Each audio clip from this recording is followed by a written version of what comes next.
Credit Homestead kan deebi'u jiraattota Minisootaa keessaa mana qabaniif boqonnaa ashuuraa qabeenya.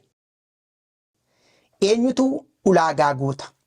Jiraattota Minisootaa keessaa mana bu'uuraa qaban irratti ashuuraa qabeenyaa kaffalan.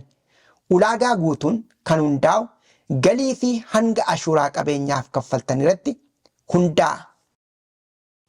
Meeqan argachuu danda'a? Hangi deebi'uu adda adda yeroo ta'u muraasa irraa hanga doolaara dhibbootaan lakkaa'amanii ta'uu danda'a. Kun maaliif barbaachisaa ta'a? Baasii namoota mana qabanii gadi buusa. Waggaa waggaatiin ulaagaa guutuu malta. Namoota mana qaban baay'een ulaagaa ni guutu garuu hin gaafatan. Maal qabaachuu qabda? Ragaa kaffaltii ashuuraa qabeenyaa SSN yookiin ITIN odeeffannoo galii maatii.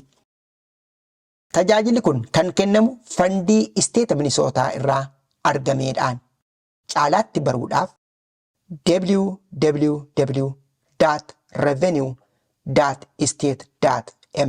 www.revenue.state.mn.us ilaalaa. Dhimma kana irratti deeggarsa yoo barbaaddan dhaabbata African Economic Development Solutions lakkoofsi bilbila isaanii 651 646 9411 yookiis marsariitiin isaanii www.aeds-mn.org dubbisuu dandeessu.